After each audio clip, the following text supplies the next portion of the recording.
Hello guys, मैं प्रांजलि पांडे स्वागत करती हूँ आप सभी का हमारे यूट्यूब चैनल ITLS एकेडमी पे। तो हम लोग पढ़ रहे हैं ह्यूमन राइट्स के बारे में और उसी सीरीज़ में आगे बढ़ते हुए आज हम लोग पढ़ेंगे अनुसूचित जाति एवं अनुसूचित जनजाति अत्याचार निरोधक अधिनियम 1979 SC/ST एक्ट 1989 के बारे में आज हम लोग पढ़ेंगे। तो हम लोग बात करेंगे 1979 में जब ये बिल पारित हुआ था संसद में, तो उस समय की जो केंद्र सरकार है क्या कुछ दलीलें रखी थी उस बात को हम पहले समझते हैं, जानते हैं। जब ये बिल सबसे पहले संसद के पटल पर रखा गया तो ये कहा गया था कि अनुसूचित जाति और जनजाति के लिए तमाम सामाजिक आर्थिक बदलावों के बावजूद उनकी स्थिति बेहतर नहीं हुई है। क्रूरता के कई ऐसे मामले सामने आए हैं जिनमें उन्हें अपनी संपत्ति के साथ जान भी गंवानी पड़ी है। जब भी ये लोग अपने अधिकारों की बात करते हैं और गलत बात का विरोध करते हैं तो ताकतवर लोग इन्हें डराने की कोशिश करते हैं। ऐसी स्थिति में सिविल राइट एक्ट जो बना था 1955 और भारतीय दंड संहिता IPC में किए गए प्रावधान उन्हें न्याय दिलाने में कमजोर पाते हैं। ऐसे में जरूरत है कि उनके खिलाफ हो रहे अत्याचार को परिभाषित किया जाए, ऐसे लोगों को सजा देने की कड़े कानून बनाए जाएं जो SC/ST के मानवाधिकार का हनन करते हैं। और कांग्रेस इन दलीलों के साथ उस समय की कांग्रेस सरकार ने ये बिल पास किया और यही बिल अनुसूचित जाति एवं अनुसूचित जनजाति अत्याचार निरोध अधिनियम 1979 बना, यानी कि जिसकी दलीलें दी गवर्नमेंट ने वही ये अधिनियम बना। इस एक्ट में जो कुछ परिवर्तन 2016 में हुए और कुछ परिवर्तन अभी हाल ही में 2018 में हुए। तो आज हम इसी एक्ट को SC/ST एक्ट 1989 को पढ़ेंगे और समझेंगे, देखेंगे कि इस एक्ट में क्या कुछ प्रावधान किए गए हैं। सबसे पहले अनुसूचित जाति एवं अनुसूचित जनजाति अत्याचार निरोधक अधिनियम 1979 में, जैसा कि आप लोगों को मैंने पहले ही इंट्रो करा दिया कि 1979 में 11 सितंबर को ये भारतीय संसद से पारित हो चुका था, लेकिन इसे ये कम इनटू फोर्स ये लागू हुआ 30 जनवरी 1990 में। यानी कि ये जो एक्ट बना था SC/ST के ऊपर जितने भी अत्याचार हो रहे हैं उस अत्याचार से बचाने के लिए उन्हें ये अधिनियम संसद में लाया गया था। उस समय की प्रेजेंट गवर्नमेंट जो कांग्रेस की थी उन्होंने ये एक्ट पारित किया 1989 में और इसे 1990 से इसे पारित कर दिया गया।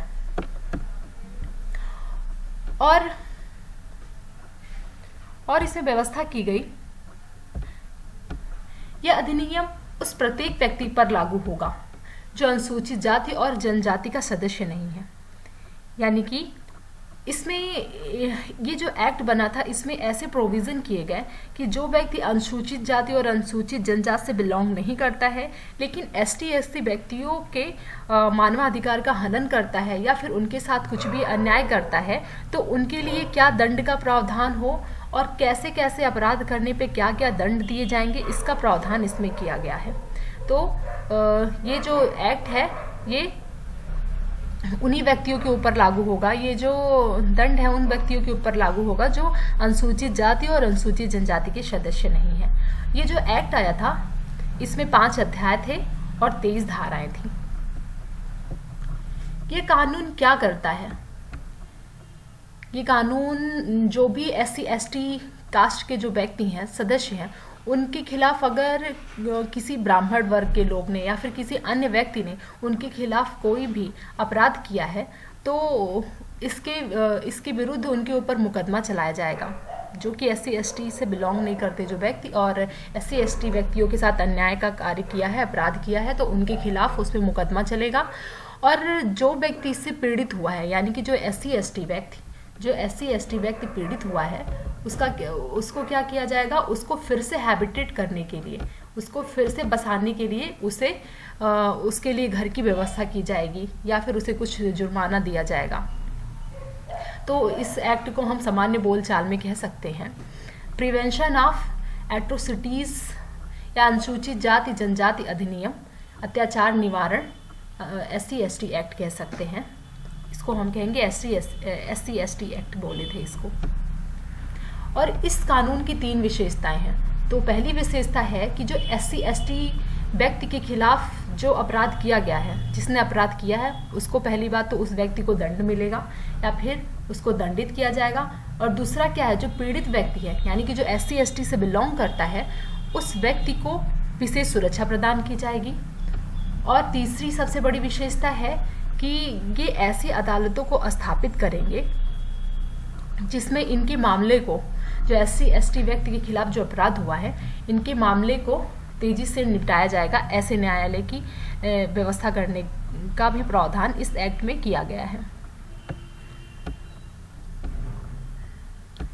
तो अब इस कानून में किस तरह के अपराध के लिए किस तरह के दंड का प्रावधान किया गया है, इन सारी बातों को हम लोग देख लेते हैं या फिर पढ़ेंगे।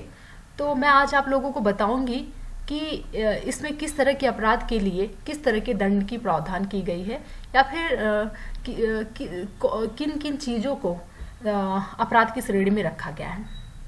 तो ये कुछ ऐसे अपराध हैं जो कि भारतीय दंड संहिता में शामिल है, उनके लिए इस कानून में अधिक सजा निर्धारित की गई है। जैसे कि किसी SC/ST व्यक्ति के साथ आप या फिर कोई सवर्ण वर्ग का इंसान या फिर किसी ने क्रूर और अपमानजनक अपराध किया है और जबरन उसे जबरदस्ती उसे कुछ ऐसा पदार्थ खिलाने का कोशिश किया है जैसे कि मल मूत्र ऐसा कुछ, या फिर उनका सामाजिक बहिष्कार किया है या फिर कानून के तो उसे इस कानून के तहत अपराध माना जाएगा। और इस तरह के विशेष 20 तरह के कृत्य को अपराध की श्रेणी में शामिल किया गया है। तो ऐसे 20 कृत्य हैं जिनको अपराध की श्रेणी में माना गया है। अगर ऐसे कृत्य SC/ST लोगों के साथ किया जाएगा, SC/ST व्यक्ति के साथ अगर ऐसे अपराध किए जाते हैं तो उसको अपराध की श्रेणी में लाया जाएगा। इसी तरह यह अधिनियम उस व्यक्ति पर लागू होता है जो अनुसूचित जाति और अनुसूचित जाति के सदस्य नहीं है, जैसा कि हमने पहले भी पढ़ लिए हैं इस बात को कि ये उन्हीं व्यक्ति पर लागू होगा जो SC/ST से बिलोंग नहीं करते हैं और उन्होंने कुछ अपराध किया है SC/ST लोगों के खिलाफ, तो उनके ऊपर होगा। तो इस तरह धारा 3 में व्यवस्था की गई है कि अनुसूचित जाति और अनुसूचित जनजाति का सदस्य नहीं होगा। ऐसे व्यक्ति पर ये अगर कुछ ऐसा कृत्य करता है जिसका वर्णन इसकी धारा में किया गया है तो उसके खिलाफ कोर्ट में जाया जा सकता है और उसके खिलाफ अपील की जा सकती है, तो उसे दंडनीय अपराध माना जाएगा। दूसरा है कि अनुसूचित जाति अनुसूचित जनजाति के किसी सदस्य को अगर शारीरिक चोट पहुंचाया गया है या फिर उसके घर के आसपास परिवार को अपमानित करने का प्रयास किया गया है या फिर जो SC/ST का व्यक्ति है उसके ऊपर किसी ने कूड़ा डाल दिया, करकट डाल दिया या फिर उसके ऊपर पशु का शव फेंक दिया, अगर ऐसे कारनामे किसी ने किया है SC/ST व्यक्ति के साथ तो इसे भी दंडनीय अपराध माना जाएगा।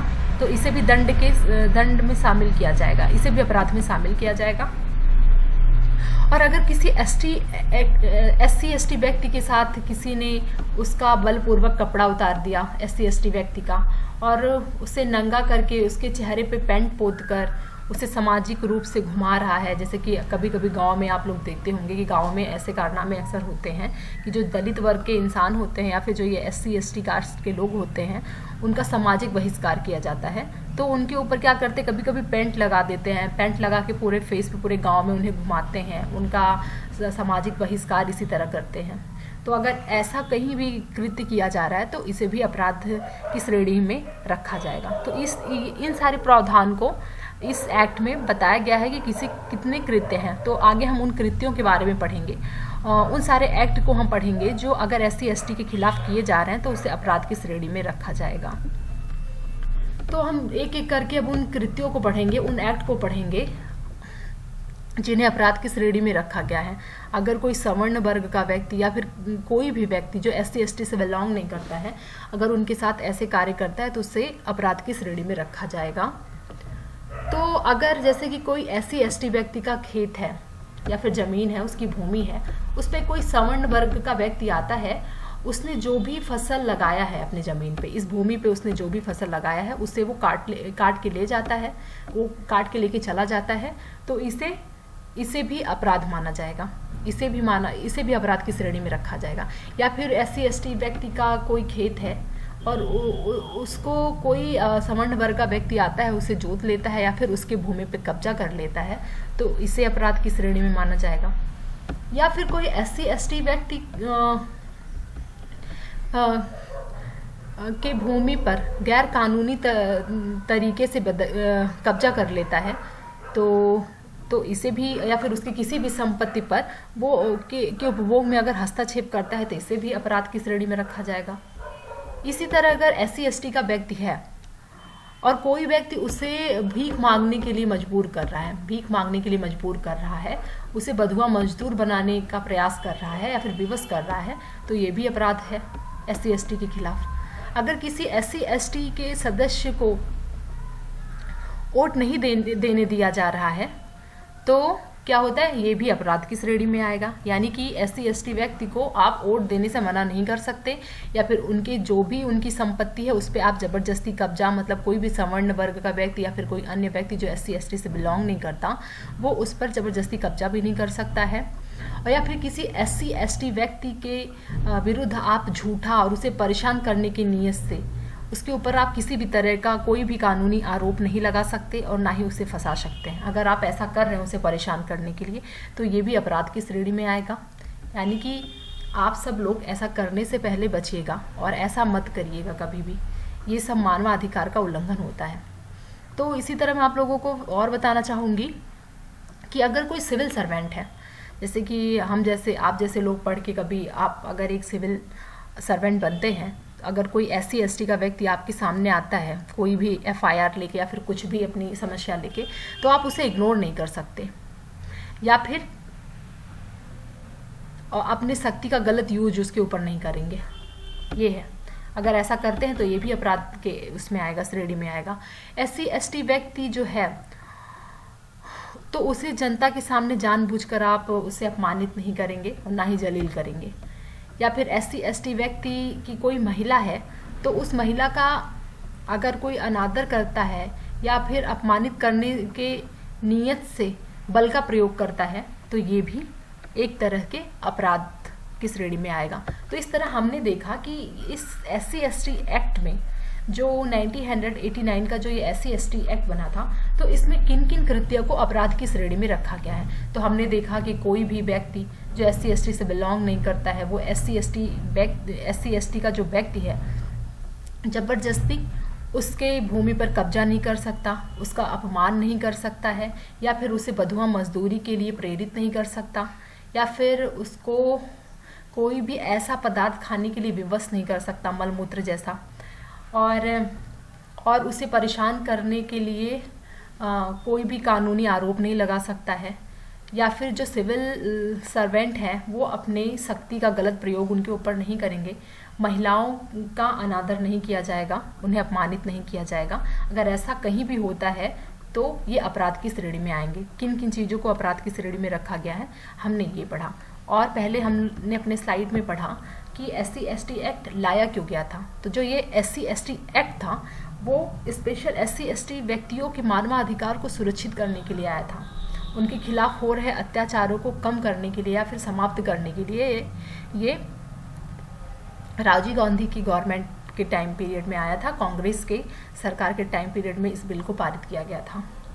और अब देखते हैं कि अगर कभी जिन्होंने SC ST व्यक्तियों के साथ ये सारे अपराध किए हैं तो उनके लिए दंड का क्या प्रावधान होगा।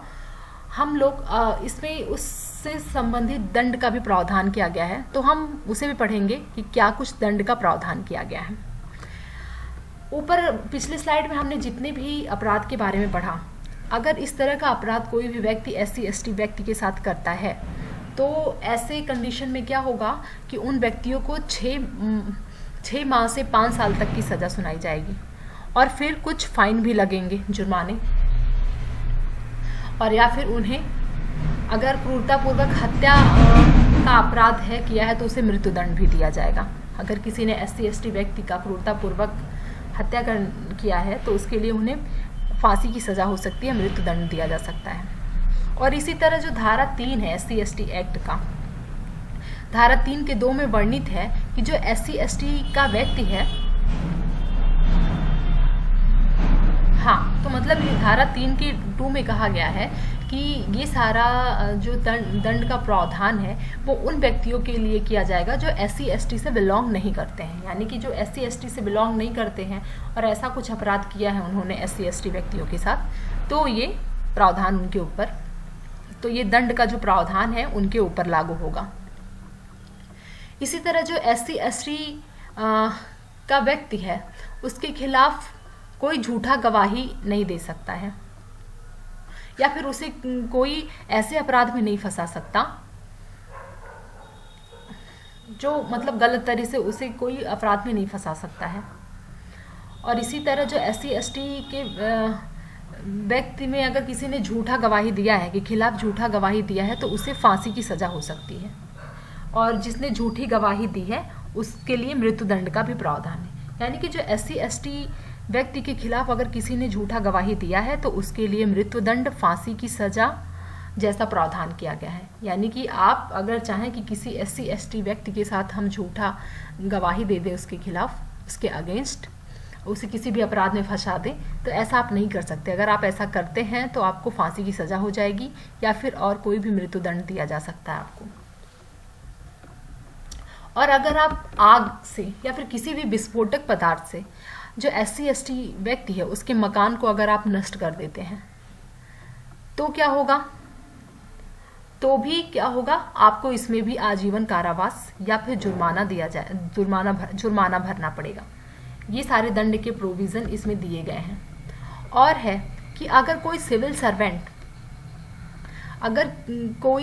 सर्वेंट अगर उनके खिलाफ कोई अपराध कर रहा है, SC/ST व्यक्तियों के साथ कोई अपराध कर रहा है, तो वो भी दंडनीय होगा।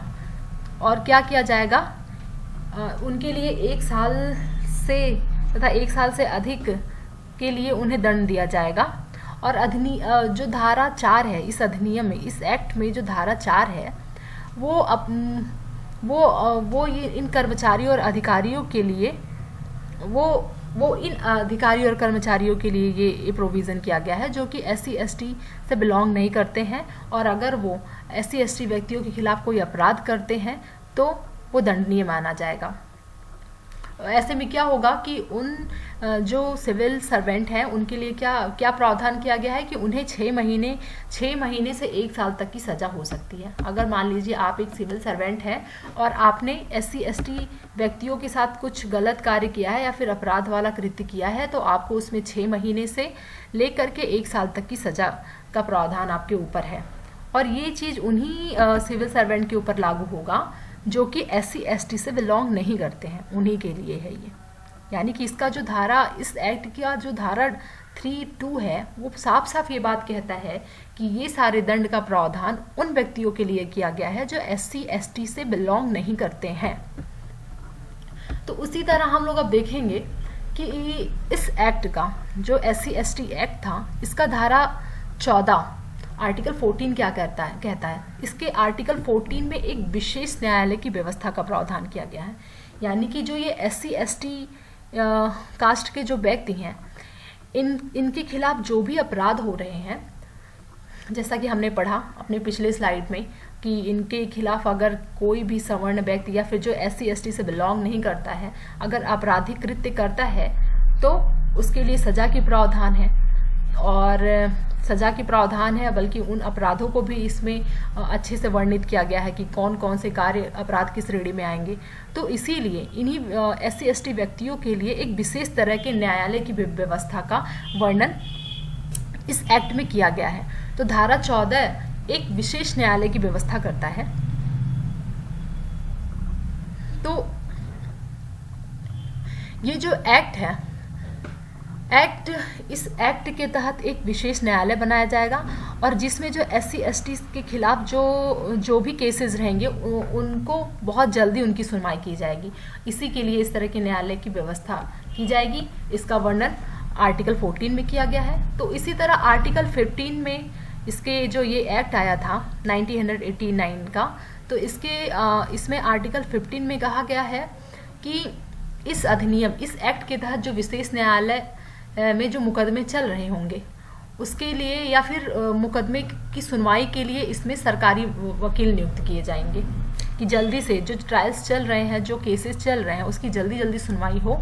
इसके लिए एक बहुत ही ज़्यादा एक्सपीरियंस सरकारी वकील नियुक्त करने का भी प्रोविज़न किया गया है, यानी कि इसके जो वकील हों वो अनुभवी हों और जल्दी जल्दी सारे केसेस को हैंडल करें, सुनवाई करें उनका। इसके लिए सरकारी वकील के नियुक्त करने का भी प्रोविज़न इसमें किया गया है, यानी कि इसमें विशेष न्यायालय की व्यवस्था की गई है जिससे SC/ST व्यक्तियों के खिलाफ जो अपराध हैं उनकी जल्दी जल्दी सुनवाई हो, या फिर ऐसे व्यक्ति की नियुक्ति की गई है, सरकारी वकील की नियुक्ति का प्रावधान किया गया है जो जल्दी जल्दी केसेस की सुनवाई करे।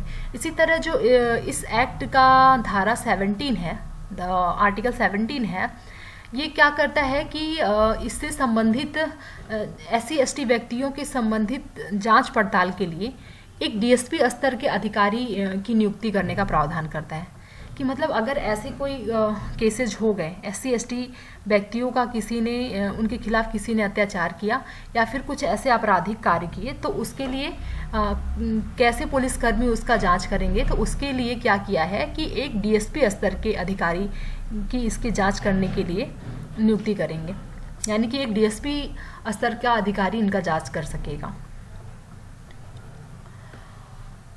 और इसी तरह जो वो DSP है वो कार्रवाई करेगा और वहाँ शांति बनाए रखने का अपील करेगा और जो जिनके खिलाफ अत्याचार हुआ है उसकी जांच करेगा और उसको न्याय दिलाने का कार्य करेगा। ये सारी इन सब चीज़ों का प्रावधान धारा 17 में किया गया है।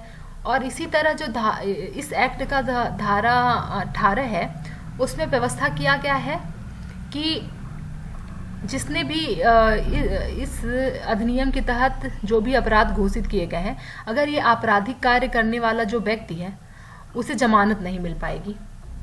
ये मतलब इसमें बहुत ज़्यादा कठोर प्रावधान किए गए हैं। SC/ST व्यक्तियों के खिलाफ अत्याचार को समाप्त करने के लिए बहुत ही ज़्यादा कठोर प्रावधान किए गए हैं। ऐसी सारी दंड की व्यवस्था इसमें की गई है और प्रत्येक धारा में अच्छे से वर्णन किया गया है कि किस अपराध के लिए किस तरह के दंड का प्रावधान है, क्या कुछ है, सब कुछ ऐसे लिखा हुआ है। और ये आप लोगों को याद करना अत्यंत आवश्यक है एग्ज़ाम के पॉइंट ऑफ व्यू से, और ख़ास करके अपने अधिकारों को सुनिश्चित करने के लिए तथा अपने सामने वाले के अधिकार को सुनिश्चित करने के लिए इन धाराओं को याद करना अपने आप में अत्यंत महत्वपूर्ण है। इसी तरह इस एक्ट का, SC/ST एक्ट का जो धारा 21 है वो कहता है कि इस अधिनियम को प्रभावी ढंग से इसका कार्यान्वयन हो, इसके लिए जो स्टेट गवर्नमेंट है वो भी उपाय करेगी। मतलब सेंट्रल गवर्नमेंट तो उपाय करेगी ही कि SC/ST व्यक्तियों के जो राइट्स हैं उनको सुनिश्चित किया जाए, जो मानवाधिकार हैं उन्हें सुनिश्चित किया जाए, और साथ ही साथ राज्य स्टेट भी इसके लिए उपाय करेगी। और ये जो भी SC/ST व्यक्ति है जिनके खिलाफ अपराध हुआ है या फिर जो पीड़ित व्यक्ति है उसको कानूनी सुविधा प्रदान करवाना ये गवर्नमेंट का कार्य होगा। और आर्टिकल 21 में कहा गया है कि जो स्टेट गवर्नमेंट होगी वो उनको कानूनी सहायता प्रदान कराएगी जो पीड़ित व्यक्ति है। और इसी तरह ये एक्ट क्या कहता है, इसी तरह जो ये एक्ट है वो कहता है कि जो पीड़ित व्यक्ति है वो अगर न्यायालय तक जाता है तो न्यायालय तक आने जाने में जायज़ सी बात है, काफ़ी कुछ खर्चे होते हैं, या फिर जब मुकदमा चलता है तो उसमें भी खर्चा होता है। तो उससे संबंधित जितने भी खर्चे आएंगे, जितना भी यात्रा भत्ता आएगा या फिर भरण पोषण भत्ता आएगा, इन सब की व्यवस्था कौन करेगा? राज्य गवर्नमेंट करेगा। तो ये बात इसमें बताया गया है। इसी तरह बताया गया है कि जो सरकार है वो पीड़ित व्यक्ति को आर्थिक सहायता भी प्रदान करेगी और उस व्यक्ति को जुर्माना देगी और उनके पुनर्वास की व्यवस्था भी करेगी जो पीड़ित व्यक्ति है। ऐसे प्रोविज़न इसमें किए गए हैं। और स्टेट गवर्नमेंट क्या करेगी कि ऐसे क्षेत्र का पहचान करेगी जहाँ पे SC/ST व्यक्तियों का ज़्यादा हनन होता है। तो ये सारी कार्य करेगी स्टेट गवर्नमेंट, राज्य सरकारें जो हैं ये सारे कार्य करेंगे। और इसी तरह इसके धारा 21 के तीसरे क्लॉज में कहा गया है जो केंद्र सरकार होगी और जो राज्य सरकार होगी, ये दोनों मिलकर के जो SC/ST व्यक्ति हैं उनके मानवाधिकार को सुनिश्चित करने के लिए समय समय पर अपने कदम उठाएगी। और इसी तरह अनुसूचित जनजाति अत्याचार निवारण अधिनियम 1995 या नियम अनुसूचित जाति अनुसूचित जनजाति अत्याचार निवारण अधिनियम 1989 का ही विस्तार है। तो बाद में एक आया था 1995 में, अनुसूचित जाति अत्याचार निवारण अधिनियम आया था। तो ये जो पहले आ चुका था 1989 में जो एक्ट बना था उसी का थोड़ा सा विस्तार है, इसमें बताया गया है। आर्टिकल 21 के 3 में ये चीज़ बताया गया है। और इसी तरह जो SC/ST के व्यक्ति SC/ST कास्ट से संबंधित जो व्यक्ति हैं उनके लिए मुआवजा दिलाने के लिए एक बना था अनुसूचित जनजाति अत्याचार निवारण नियम 1995 भी पारित किया गया था। तो ये सारी धाराएं हो गई जो SC/ST कास्ट के व्यक्ति के लिए बनी थी। और अब देखते हैं कि इस एक्ट का जो धारा 5 है वो क्या कहता है। इस एक्ट का जो धारा 5 है वो थाना में थाना प्रभारी को सूचना से संबंधित है। जो धारा 5 है वो थाना में थाना प्रभारी को सूचना से संबंधित है। इसमें क्या कहा गया है कि इस एक्ट के तहत अगर अपराध किसी ने किया है तो उसका इन्फॉर्मेशन क्या किया जाएगा, थाना के प्रभारी को दिया जाएगा कि यहाँ SC/ST व्यक्ति के साथ अपराध हुआ है। और इसे कोई इस सूचना को कोई मौखिक रूप में भी दे सकता है, और या फिर जो थाना प्रभारी है उसे लिखित में दर्ज करेंगे। ये सारा प्रावधान धारा 5 के एक क्लॉज में किया गया है। और इसमें क्या है कि इसके तहत, इस धारा 5 के तहत क्या है, ये जो थाना प्रभारी हैं वो लिखित बयान को पढ़कर सुनाएंगे और जो पीड़ित व्यक्ति होगा उसके हस्ताक्षर लेंगे। और जो थाना प्रभारी है वो थाना के रिकॉर्ड में जो अपराध हुआ है उसे उसमें पंजीकृत भी करेगा। और जो FIR की जो कॉपी होगी वो SC/ST व्यक्ति को निःशुल्क में दे देंगे कि एक कॉपी आप भी रखिए। जैसे कि आपने गया और आप वहाँ पे गए, आपने FIR करवाया, तो FIR करवाया तो उसकी एक कॉपी वो अपने पास रखेंगे, एक कॉपी जो पीड़ित व्यक्ति हैं उनको दे देंगे, वो भी बिना पैसे के। अगर थाना प्रभारी ऐसा करने से इनकार करते हैं तो जो पीड़ित व्यक्ति है, जो SC/ST व्यक्ति है, वो क्या करेगा, इस बात को वो SP तक भेज सकता है, SP के पास इस बात को पहुंचा सकता है। तो इस मामले में क्या होगा कि जो SP होंगे और जो DSP होंगे इस मामले की जांच वो स्वयं करेंगे। तो इतना अधिकार दिया गया है, ऐसे कुछ प्रावधान इस एक्ट में किए गए हैं। यानी कि बहुत ही ज़्यादा पावर एक SC/ST व्यक्ति को दे दिया गया है। लेकिन बात वही है कि इन सारे अधिकारों को उन SC/ST व्यक्तियों तक पहुंचाना है जिससे कि वो अपने मानवाधिकार को सुनिश्चित करने के लिए जागरूक हों, आगे आए, कदम बढ़ाएं। तो इसलिए हमको, आपको सभी को मिलकर शिक्षा के द्वारा, जागरूकता के द्वारा उनके लिए बने इस एक्ट को सभी लोगों तक पहुंचाना होगा। तो इसी तरह धारा 6 क्या कहता है, धारा 6 कहता है कि जो DSP स्तर का पुलिस अधिकारी होगा वो अगर उसे जैसे ही अपराध का सूचना मिलता है कि SC/ST व्यक्ति के खिलाफ इस तरह के अपराध हुआ है तो वो क्या करेंगे, तुरंत ही उस स्थान पे जाएंगे जहाँ पे SC/ST व्यक्ति के साथ अपराध हुआ है और क्या करेंगे, उसकी गंभीरता से जांच करेंगे। तो जो DSP साहब हैं वो आएंगे उस स्थान पर और जा करके उसका जांच करेंगे और फिर जांच करके जो रिपोर्ट आएगी वो गवर्नमेंट को, स्टेट गवर्नमेंट को देंगे। इसी तरह आर्टिकल 7 में ये बात बताया गया है कि इस एक्ट के तहत अपराध की जांच करने के लिए एक DSP स्तर का पुलिस नियुक्त किया जाएगा। एक DSP स्तर का जो पुलिस होगा वही इस तरह का जांच करेगा। तो हमने अब आर्टिकल 5 पढ़ लिया, आर्टिकल 6 पढ़ा, आर्टिकल 7 पढ़ा, आर्टिकल 21 पढ़ा, 21 का क्लॉज 1, 1 का क्लॉज 3 पढ़ा, जिसके तहत हमने देखा कि क्या कुछ प्रावधान किए गए हैं SC/ST कास्ट के व्यक्तियों के लिए, कैसे कैसे उन्हें पावर्स मिले हैं। तो इस तरह हम देखते हैं कि आर्टिकल 11 क्या कहता है। आर्टिकल 11 में ये व्यवस्था की गई है कि ये जो ट्रायल चल रहे होंगे, यानी कि उनके खिलाफ जो पीड़ित व्यक्ति हैं उनके खिलाफ जो सुनवाई हो रही है, तो उसमें क्या किया जाएगा कि उनके परिवार के सदस्यों को न्यायालय तक जाने के लिए खर्चा दिया जाएगा। जैसे कि जो केसेस चल रहे हैं न्यायालय में, तो वहाँ तक आने जाने के लिए पीड़ित व्यक्ति का भाड़ा किराया तो लगता होगा, तो वो भाड़ा किराया देने का कार्य भी सरकार करेगी। ऐसा प्रोविज़न 11 में किया गया। फिर उसके जो परिवार के सदस्य हैं और गवाही के लिए जा रहे हैं या फिर किसी चीज़ के लिए जा रहे हैं, तो इन सब चीज़ों का खर्चा वही उठाएंगे। और जो जिला मजिस्ट्रेट यानी कि SDM या कार्यपालक दंडाधिकारी जो हैं, वो अत्याचार से पीड़ित व्यक्ति और उसके गवाहों के लिए न्यायालय जाने अथवा जांच अधिकारी के समक्ष प्रस्तुत होने के लिए यातायात की व्यवस्था वही करेंगे। और जो भी यातायात के में आने जाने में जो भी खर्चे लगेंगे उसका जो खर्चा है वो हमारे SDM या फिर जिला मजिस्ट्रेट करेंगे। तो ये सारी बातों को हमारे SC/ST भाइयों तक पहुंचाना होगा, लोगों तक पहुंचाना होगा, उन्हें जागरूक करना होगा कि आपके लिए देखिए इस एक्ट में क्या कुछ प्रावधान किए गए हैं, इनका प्रयोग करके आप अपने मानवाधिकार को सुनिश्चित कीजिए।